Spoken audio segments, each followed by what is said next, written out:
အားလုံးပဲမင်္ဂလာပါဒီနေ့မှာတော့ကျွန်တော်ကတကြံနီးလာပြီဖြစ်တဲ့အတွက်ကြောင့်တကြံပွဲတော်ရဲ့တန်တာရီလန်တပုတ်တကိုတင်ဆက်ပေးမှာပဲဖြစ်ပါတယ်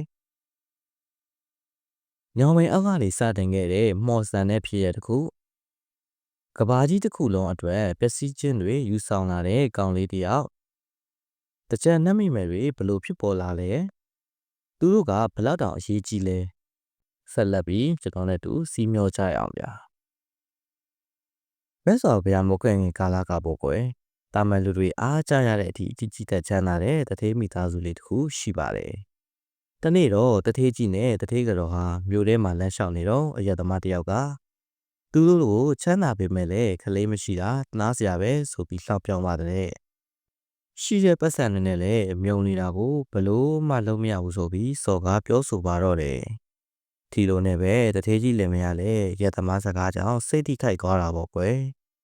ဘာကြောင့်လဲဆိုတော့သူတို့အိမ်တော်တန်းကချာမြင့်နေပြီးခလေးရဖို့အမျိုးမျိုးစူးစမ်းပေမဲ့မရနိုင်ဖြစ်နေတာကြောင့်မလို့ပေါ့ကွယ်အဲ့အချိန်ကစပြီးခလေးလိုချင်တဲ့ဆန္ဒတွေပိုပြင်းထန်လာပြီးတော့ခလေးရအောင်နေရာတိုင်းမှာစူတောင်းပူဇော်ပွဲတွေလှုပ်လာပါတော့တယ်ဒီလိုနဲ့အချိန်3နှစ်ကြာသွားတဲ့အခါမှာတထေးလင်မယားကတော့အခုချိန်ဒီခလေးလုံးဝမရနိုင်ဘူးဖြစ်နေတယ်ကွယ်အချိန်နဲ့ထပ်မံကုန်ဆုံးသွားပြီးတကြံရက်ကိုရောက်လာချိန်မှာတော့အစီခံနဲ့အတူမြေကမ်းနာကညောင်ဝင်ကြီးစီသွားကတားစုပန်ကြတာပေါ့ကွယ်တတိကတော်ကလည်းယူရတလေအတိုင်းစံကိုမြေရည်တန်တန်နဲ့ခုနှစ်ချိန်ခုနှစ်ကားဆေးကြောပြီးကိုယ်တိုင်ချက်ကညောင်မင်းဆောင်နှပ်ကိုရိုးသေးစွာကတ်လူပူဇော်ပါတော့တယ်ညောင်မင်းဆောင်နှပ်လည်းတတိလေမယားကိုမြင်ပြီးစိတ်မကောင်းဖြစ်သွားကသူတို့ရဲ့ဆန္ဒကိုဖြည့်ဆည်းပေးချင်စိတ်ဖြစ်ပေါ်သွားပါတော့တဲ့ကွယ်အဲ့ဒါနဲ့ပဲကောင်းဝင်မုံကိုတက်ကနမင်းကြီးစီအခါစားဝင်ပါတော့တယ်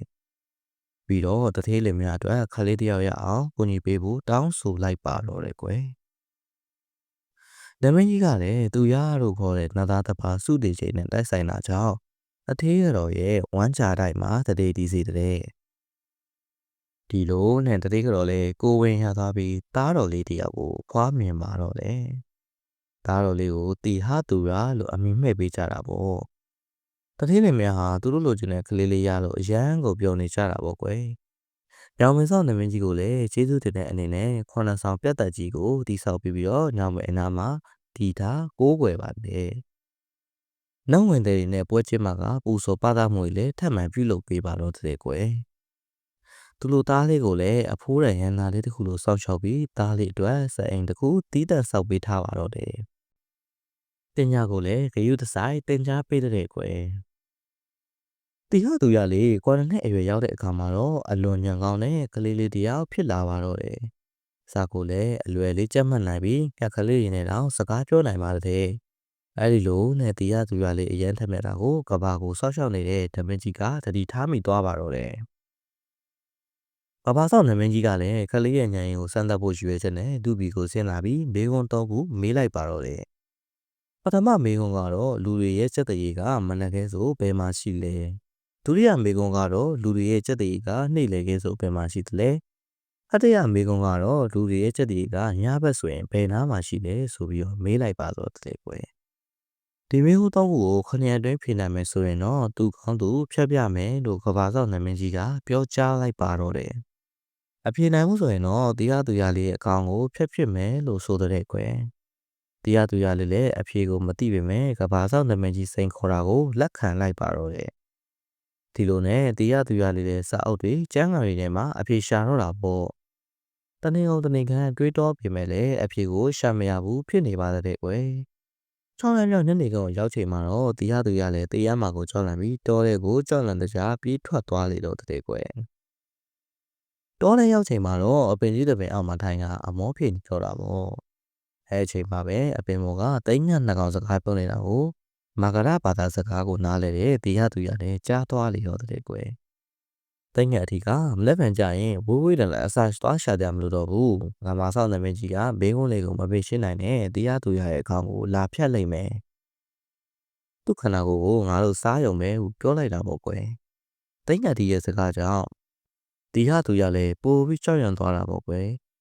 တိတ်ငက်မကမေးလိုက်တဲ့အဲ့ကောင်လေးဖြေရမယ်အဖြေ၃ခုရှိတာနော်ရှင်ရောအဲ့ဒီအဖြေကိုသိလားဆိုပြီးတိတ်ငက်ဒီကိုမေးလေတယ်တိတ်ငက်ဒီလေခေါ်ရင်ဝင်ကြစွာနဲ့ပြောတဲ့အဖြေတွေကလွယ်လွယ်လေးပါကွာ မနက်ခင်းဆိုလူသားတွေရဲ့ချက်တွေကမျက်နှာမှာရှိတယ်ဘာလို့လဲဆိုတော့မနက်လင်းတာနဲ့မျက်နှာကိုရေနဲ့တန်ရှင်းကြလို့ပဲနေ့လေကြာအမွှေးနှနာပူဇော်ကြတာကြောင့်ချက်တွေကရေညွှန်းတာရှိပြန်တယ်ညဘက်မှာတော့မအိတ်ခင်တန်ရှင်းအောက်ခြေတော့ဆေးကြပြန်တာကြောင့်ချက်တွေကညဆိုခြေထောက်မှာရှိကြတယ်လို့ဖြေလိုက်ပါတယ်ကွယ်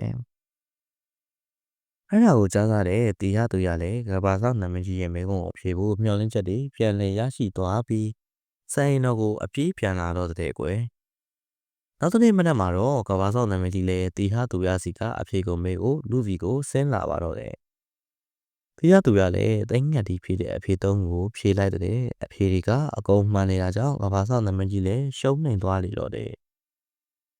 ပြီးတော့သူစိန်ခေါ်ခဲ့တဲ့အတိုင်းသူ့ကောင်းသူဖြစ်ရပဲအဖြစ်တဲ့ကြုံနေတော့တာပေါ့အဲ့ဒါကြောင့်ပဲကဘာဆောင်နာမည်ကြီးကလည်း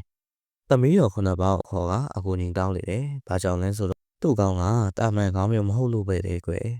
။ကဘာကြီးပေါ်ကိုသူ့ကောင်းပြက်ကြီးကြာသွားရင်လည်းကဘာမြေကြီးမီးဟုံးဟုံးတောက်ပြီးပျက်စီးသွားမှာဖြစ်ပြီးလေထဲကိုပစ်လိုက်ရင်လည်းမိုးကောင်ရေရှားပြီးပြက်ကပ်ဘေးကိုစိုက်သွားမှာပဲဖြစ်ပါတယ်။ပေလန်သမုဒ္ဒရာလေးပစ်လိုက်မယ်ဆိုပြန်တော့လေရေရီစမ်းမှမကြအောင်ခန်းချောက်သွားမှာဖြစ်လို့တဲ့ကွယ်။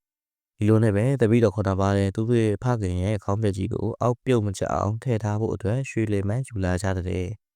အားလုံးပြင်ဆင်ပြီးချိန်မှာတော့ကဘာဆောင်နာမည်ကြီးလည်းသူ့ကောင်းသူဖြတ်လိုက်လေတော့တယ်။ကောင်းဖြတ်လိုက်တာနဲ့ကဘာကြီးတစ်ခုလုံးကတောင်းကနေဖြစ်သွားတော့တာပေါ့ခွဲ။အကြီးဆုံးသမီးတော်ကြီးလည်းစီးတော်ရင်စာမဏေကြီးကိုဆင့်ခေါ်ပြီးခမီးတော်ရဲ့ဦးကောင်းကိုရွှေလင်မန်းနဲ့ခံထားလိုက်လေတဲ့။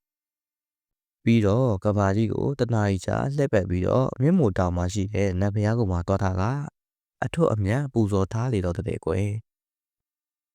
ကောင်းငယ်ပုံကနာမည်ကြီးလေကဘာဆောင်နာမည်ကြီးနတ်သက်ကြွေသွားတဲ့အတွက်တလင်းကြောက်ခွနဲ့တွေ့ခဲ့စီချေထားတဲ့နန်းဆောင်ကြီးတစ်ခုဖန်ဆင်းပြီးတော့နတ်တွေကိုစုဝေးစေကဝမ်းနေခြင်းအထိမ်းအမှတ်တစ်ခုဖန်တီးကျင်းပလာတော့တယ်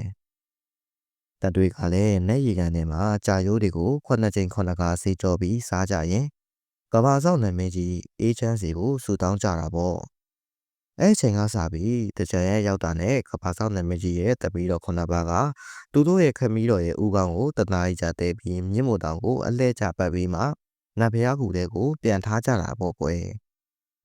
အဲ့ဒီလိုမျိုးနှစ်စင်မပြတ်မကွက်လုံရင်ကဘာကြီးလည်းပုံမူအေဂျင့်တာယာဝါပြောလာတာပေါ့ကွယ်ဒါကတော့တကြံပွဲတော်နဲ့တကြံနတ်မိမယ်ပြီးဖြစ်ပေါ်လာတဲ့တနာရီလေးပဲဖြစ်ပါတော့တယ်